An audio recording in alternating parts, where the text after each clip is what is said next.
So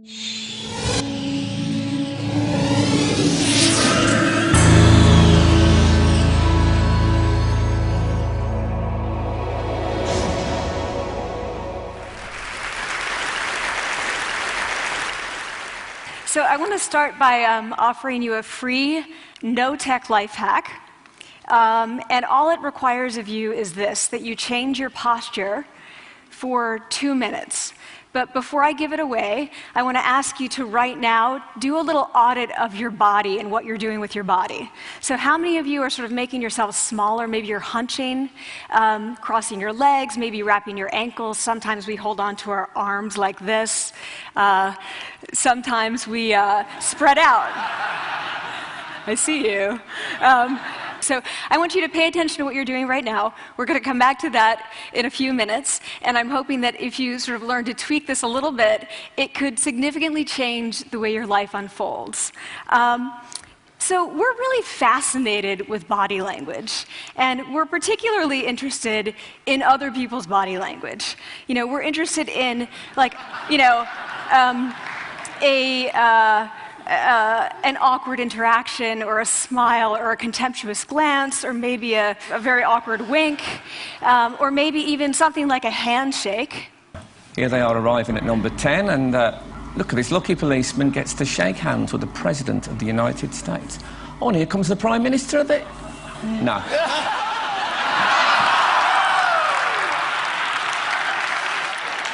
So a handshake, or the lack of a handshake, can have us talking for weeks and weeks and weeks, even the BBC and the New York Times.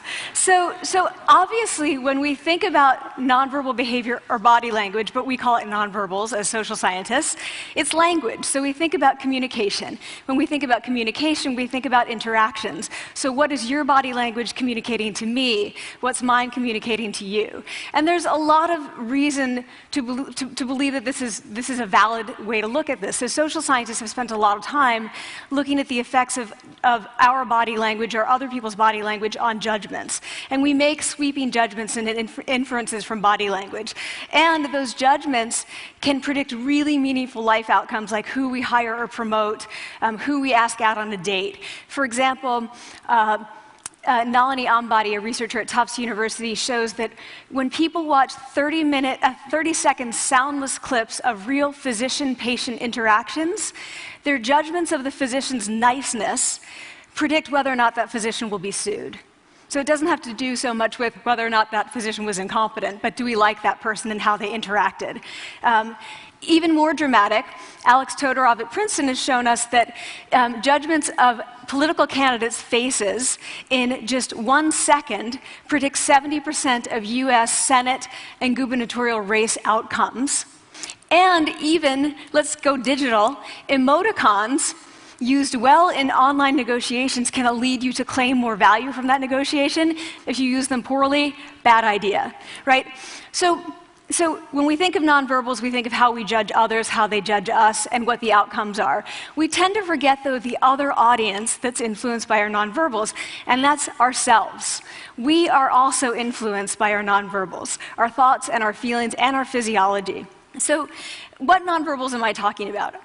I'm a social psychologist, I study prejudice, and I teach at a competitive business school. So it was inevitable that I would become interested in power dynamics. I became especially interested in nonverbal expressions of power and dominance. And what are nonverbal expressions of power and dominance? Well, this is what they are. So in the animal kingdom, they are about expanding. So you make yourself big, you stretch out, you take up space, you're basically opening up. It's about opening up. And this is true across the animal kingdom. It's not just limited to primates, and humans do the same thing. So they do this both when they have power sort of chronically, and also when they're feeling powerful in the moment. And this one is especially interesting because it really shows us how universal and old these expressions of power are. This expression, which is known as pride, Jessica Tracy has studied, she shows that people who are born with sight and people who are congenitally blind do this when they win at a physical competition. So when they cross the finish line and they've won, it doesn't matter if they've never seen anyone do it, they do this. So the arms up in the V, the chin is slightly lifted. What do we do when we feel powerless? We do exactly the opposite. We close up, we wrap ourselves up, we make ourselves small. We don't want to bump into the person next to us. So again, both animals and humans do the same thing. And this is what happens when you put together high and low power. So what we tend to do when it comes to power is that we complement the other's nonverbals. So if someone's being really powerful with us, we tend to make ourselves smaller. We don't mirror them, we do the opposite of them. So I'm watching this behavior in the classroom, and what do I notice? I notice that MBA students really exhibit the full range of power nonverbals. So you have people who are like caricatures of alphas, like really coming into the room. They get right into the middle of the room before class even starts, like they really want to occupy space. When they sit down, they're sort of spread out. They raise their hands like this. You have other people who are virtually collapsing when they come in. As soon as they come in, you see it. You see it on their faces and their bodies, and they sit in their chair and they make themselves tiny, and they go like this when they raise their hand. I noticed a couple things about this. One, you're not going to be surprised, it seems to be related to gender. So women are much more likely to do this kind of thing than men. Women feel chronically less powerful than men, so this is not surprising.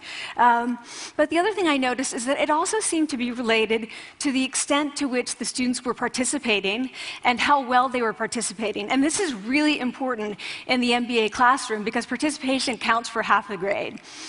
So business schools have been struggling with this gender grade gap.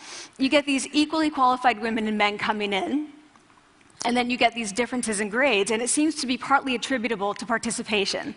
So I started to wonder, okay, so you have these people coming in like this, and they're participating. Is it possible that we could get people to fake it, and would it lead them to participate more? So my main collaborator, Dana Carney, who's at Berkeley, and I really wanted to know, can you fake it till you make it? Like, can you do this just for a little while and actually experience a behavioral outcome that makes you seem more powerful? So we know that our nonverbals govern how other people think and feel about us. There's a lot of evidence, but our question really was, do our nonverbals govern how we think and feel about ourselves? There's some evidence that they do. So, for example, when we smile when we feel happy, but also when we're forced to smile by holding a pen in our teeth like this, it makes us feel happy. So it goes both ways. When it comes to power, it also goes both ways. So when you feel powerful, you're more likely to do this, but it's also possible that when you pretend to be powerful, you are more likely to actually feel powerful. So the second question really was, so we know that our minds change our bodies, but is it also true that our bodies change our minds?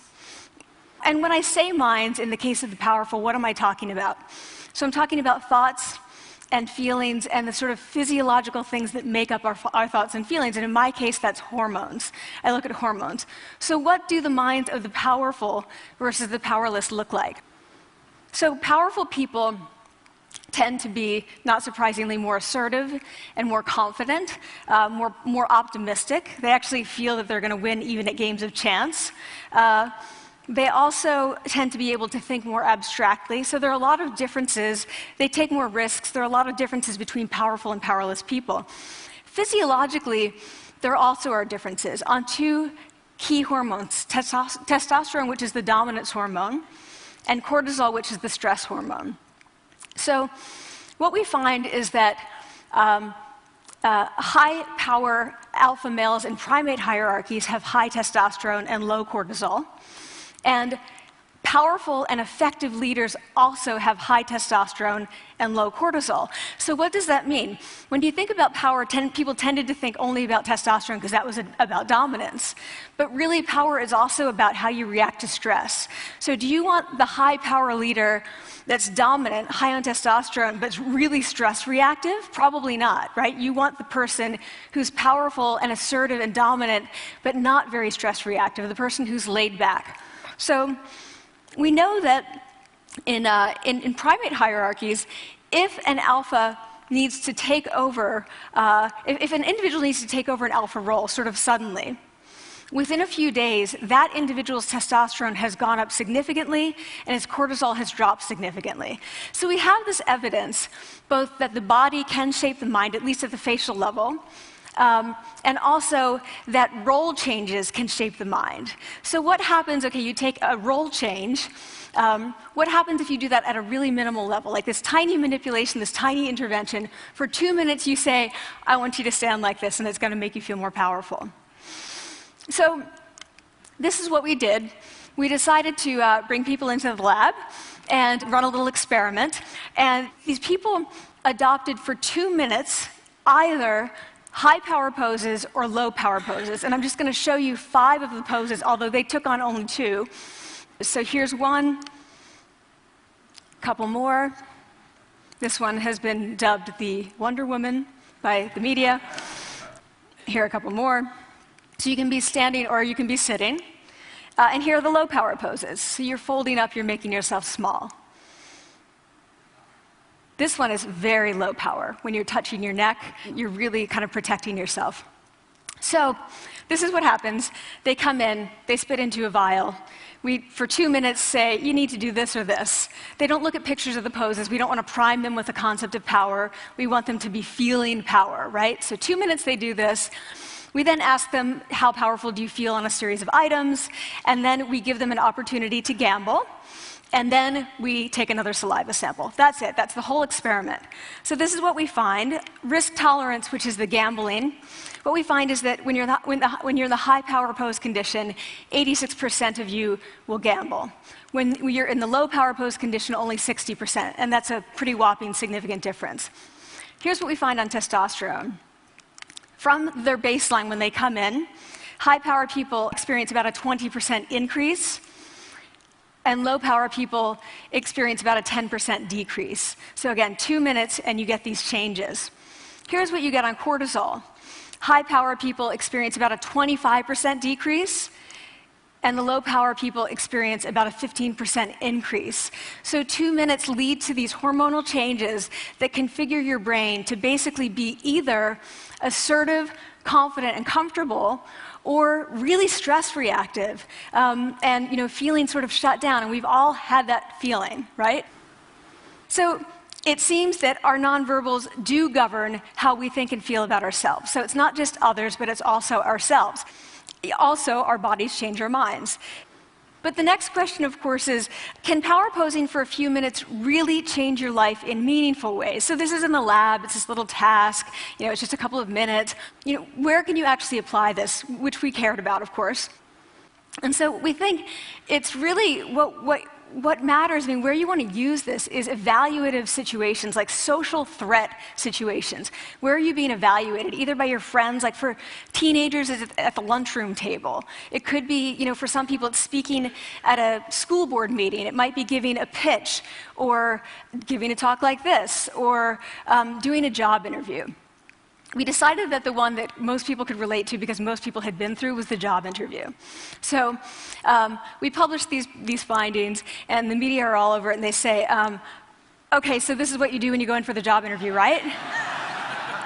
So we were, of course, horrified and said, oh my God, no, that's not what we meant at all, for numerous reasons. No, don't do that. Again, this is not about you talking to other people, it's you talking to yourself. What do you do before you go into a job interview? You do this. Right? You're sitting down, you're looking at your iPhone or your Android, not trying to leave anyone out. You're looking at your notes, you're hunching up, making yourself small, when really what you should be doing maybe is this, like in the bathroom, right? Do that, find 2 minutes. So that's what we want to test, okay? So we bring people into a lab, and they do either high or low power poses again. They go through a very stressful job interview. It's 5 minutes long. They are being recorded, they're being judged also, and the judges are trained to give no nonverbal feedback. So they look like this. Like, imagine this is the person interviewing you. So for 5 minutes, nothing. And this is worse than being heckled. People hate this. It's what Marianne LaFrance calls standing in social quicksand. So this really spikes your cortisol. So this is the job interview we put them through, because we really wanted to see what happened. We then have these coders look at these tapes, 4 of them. They're blind to the hypothesis, they're blind to the conditions. They have no idea who's been posing in what pose. And they end up looking at these sets of tapes and they say, oh, we want to hire these people, all the high power posers. We don't want to hire these people. We also evaluate these people much more positively overall. But what's driving it?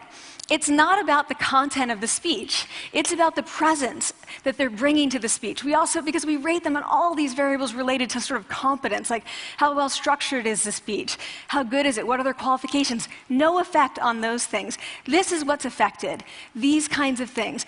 People are bringing their true selves, basically. They're bringing themselves. They bring their ideas, but as themselves, with no residue over them. So this is what's driving the effect, or mediating the effect. So when I tell people about this, that our bodies change our minds, and our minds can change our behavior, and our behavior can change our outcomes, they say to me, it feels fake, right? So I said, fake it till you make it. Like, it's not me. Like, I don't want to get there and then still feel like a fraud. I don't want to feel like an imposter. I don't want to get there only to feel like I'm not supposed to be here. And that really resonated with me, because I want to tell you a little story about being an imposter and feeling like I'm not supposed to be here. When I was 19, I was in a really bad car accident. I was thrown out of a car, rolled several times. I was thrown from the car, and I woke up in a head injury rehab ward.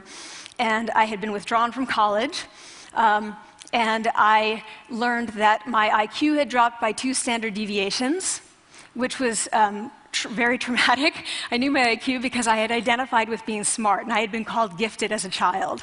So I'm taken out of college. I keep trying to go back. They say, you're not going to finish college. Like, just, there are other things for you to do, but that's not going to work out for you. So I really struggled with this, and I have to say, having your identity taken from you, your core identity, and for me it was being smart, having that taken from you, there's nothing that leaves you feeling more powerless than that. So I felt entirely powerless. I worked and worked and worked, and I got lucky and worked and got lucky and worked. Eventually I graduated from college. It took me 4 years longer than my peers, and I convinced someone, my angel advisor, Susan Fisk, to take me on. And so I ended up at Princeton, and I was like, I am not supposed to be here. I am an imposter. And the night before my first year talk, and the first year talk at Princeton is a 20-minute talk to 20 people. That's it. I was so afraid of being found out the next day that I called her and said, I'm quitting. She was like, you are not quitting, because I took a gamble on you and you're staying. You're going to stay, and this is what you're going to do. You're going to fake it. You're going to do every talk that you ever get asked to do. You're just going to do it and do it and do it, even if you're terrified and just paralyzed and having an out-of-body experience, until you have this moment where you say, oh my gosh, I'm doing it. Like, I have become this. I am actually doing this. So that's what I did. 5 years in grad school. A few years, I'm at Northwestern. I moved to Harvard. I'm at Harvard. I'm not really thinking about it anymore, but for a long time I had been thinking, not supposed to be here, not supposed to be here. So at the end of my first year at Harvard, a student who had not talked in class the entire semester, who I had said, look, you got to participate or else you're going to fail, came into my office. I really didn't know her at all. And she came in totally defeated, and she said, I'm not supposed to be here.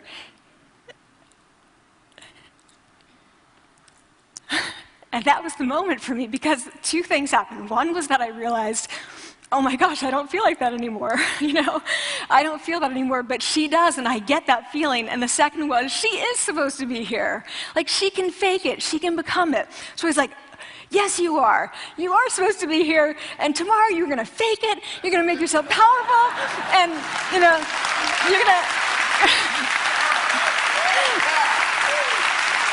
and you're going to go into the classroom, and you are going to give the best comment ever, And she gave the best comment ever, and people turned around, and they were like, oh my God, I didn't even notice her sitting there, She comes back to me months later, and I realized that she had not just faked it till she made it, she had actually faked it till she became it. So she had changed. And so I want to say to you, don't fake it till you make it. Fake it till you become it. It's not do it enough until you actually become it and internalize. The last thing I'm going to leave you with is this. Tiny tweaks can lead to big changes.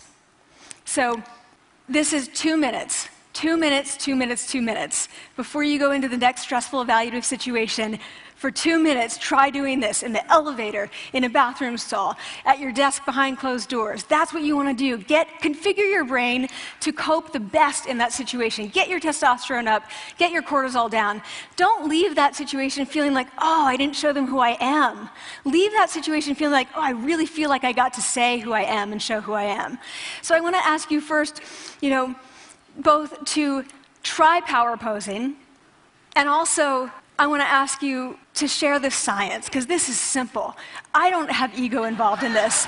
Give it away, share it with people, because the people who can use it the most are the ones with no resources and no technology and no status and no power. Give it to them, because they can do it in private. They need their bodies, privacy, and 2 minutes, and it can significantly change the outcomes of their life.